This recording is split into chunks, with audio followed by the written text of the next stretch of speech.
ጸጋና ሰላም ይብዛላችሁ። እንደምናደራችሁ። የሳምንታዊ የመጽሐፍ ትረካ ፕሮግራማችን ነው። ቅይማትን እየተረክን እንገኛለን። ከባለፈው ሳምንት የቀጠለውን ዛሬ እንቀጥላለን ማለት ነው። የሚረዳን ጌታ ስሙ ይባረክ። ከምንም ነገር በላይ እግዚአብሔር ቃል ኪዳኑን እንዲቀጥል ፈልጎ ነበረ። ለእነርሱ ለዘላለም ለልጆቻቸው መልካም ይሆንላቸው ዘንድ እንዲፈሩኝ ሁልጊዜም ትእዛዜን ሁሉ እንዲጠብቁ እንዲህ ያለ ልብ ምነው በሆነላቸው። ነገር ግን የምድረ በዳው ተደጋጋሚ አመፅ አስከፊ ውጤቶች ነበሩ። እግዚአብሔር መጥፎ ያለመታዘዝ ሁኔታ እንደሚከተልና እርሱም ለዚያ አለመታዘዝ የሚሰጠውን ምላሽ ተነበየ። በዚያን ጊዜ ፊቴን እሰውርባችኋለሁ። ሐሺሻም ልጁን ራሱን ከመጉዳት ሊመልስ እንዳልቻለ ምስኪን ወላጅ እግዚአብሔር አሳዛኝ የመለየት ሐሳብ ተናገረ።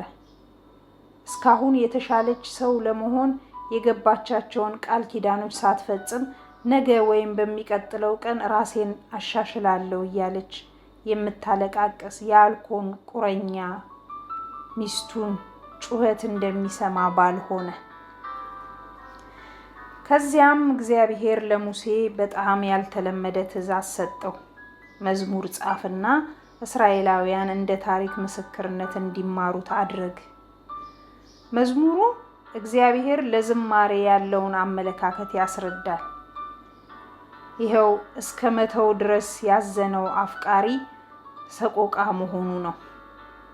በመሆኑም ሕዝቡ የዮርዳኖስ ወንዝ በማቋረጡ እጅግ በተደሰቱበት ብሔራዊ የልደት ቀናቸው ላይ እስራኤላውያን ብሔራዊ መዝሙር ዘመሩ። መዝሙሩ ግን ከዚያ በፊት ከተዘመሩ ሁሉ በላይ እንግዳ መልእክት ነበረው። ምንም አይነት የተስፋ ቃል አልነበረው፣ ጽልመት ብቻ።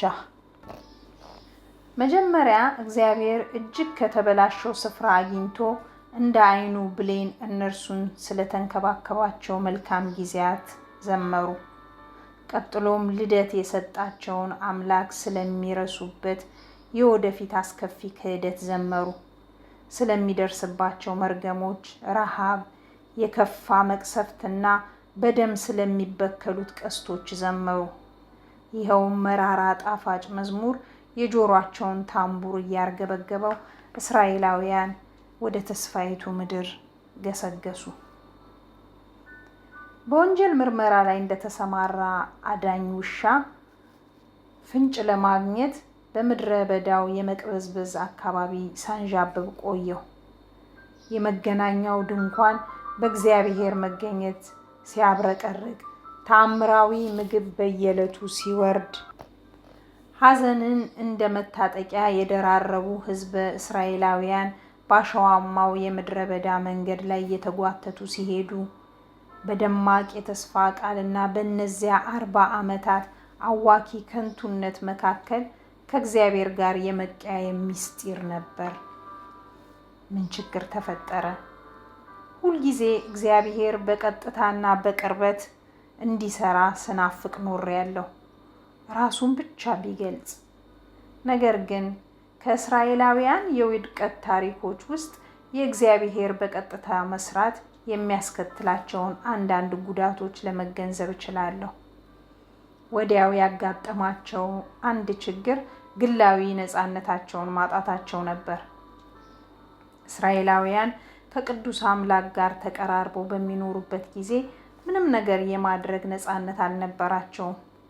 የፈቃደ ሥጋ ግንኙነት፣ የወር አበባ፣ አለባበስ ወይም አመጋገብ ከሕጉ ክልል ውጭ ሊወጣ ይችል ነበር። ምርጥ ሕዝብ መሆን ዋጋ ያስከፍላል። እግዚአብሔር በኃጢአተኛ ሕዝብ መካከል ለመኖር እንደተቸገረ ሁሉ እስራኤላውያንም ቅዱስ አምላክ በመካከላቸው አኑረው ለማስተናገድ ተቸገሩ። ትናንሽ ነገሮች እስራኤላውያንን እጅግ የሚያስጨንቋቸው ይመስላል።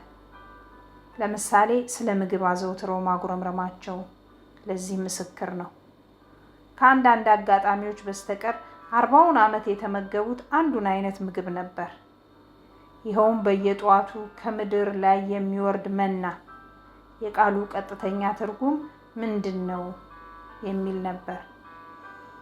አንድ አይነት ምግብ ደጋግሞ መመገቡ ከባርነት ከመውጣት ጋር የሚነጻጸር ባይመስልም እንዲህ አይነት የከረሩ ሮሮዎች ያሰሙ ነበር። በግብፅ ያለ ዋጋ እንበላ የነበረው አሳ ዱባውንም፣ በጢሁንም፣ ኩራቱንም፣ ቀዩንም ሽንኩርት፣ ነጩንም ሽንኩርት እናስባለን።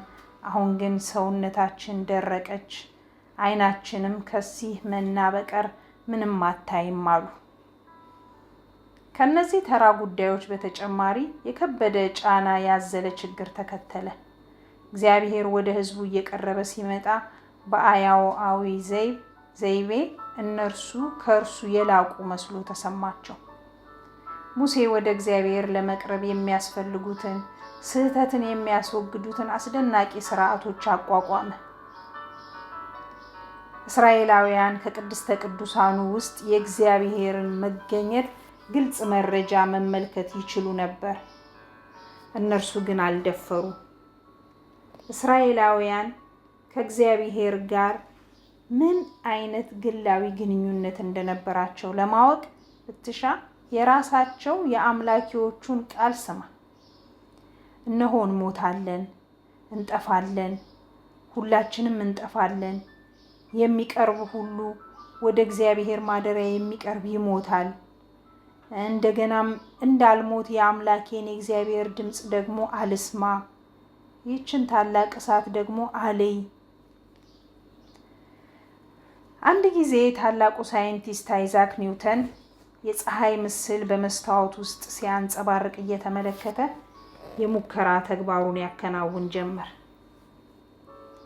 የፀሐይ ኃይል ሬቲና ወደ ተባለው የአይኑ ክፍል ስለፈሰሰ ለጊዜው አይነ ስውር ሆኖ ተሰቃይቷል። ለ3 ቀናት በጥላ ውስጥ ቢሸሸግም እንኳ ደማቁ የፀሐይ ጨረር ከእይታ ውስጥ ሊደበዝዝ አልቻለም ነበር። በኋላም ስለዚሁ ሲጽፍ ምናቤን ከፀሐይ ለመመለስ የምችለውን መንገድ ሁሉ ተጠቀምኩ፣ ነገር ግን በጨለማ ውስጥ ሆኜ እንኳ ምስሏን እመለከት ነበር ብሏል። ኒውተን ለተጨማሪ ጥቂት ደቂቃዎች በሙከራው ገፍቶበት ቢሆን ኖሮ ምናልባት ሕይወቱን በሙሉ ለአይነ ስውርነት ይዳረግ ነበር። እይታን የሚቆጣጠሩ ኬሚካሎች በቀጥታ የሚተላለፈውን የፀሐይ ጨረር ሙሉ ጉልበት ሊቋቋሙ አይችሉም። ይኸው አይዛክ ኒውተን ሙከራ እስራኤላውያን ከምድረ በዳው መቅበዝበዝ በኋላ ምን እንደተማሩ ለማብራራት ይረዳል። የአጽናፈ ዓለሙ አምላክ በመካከላቸው ተገኝቶ እያዩት ሊኖሩ ሞክረው ነበር።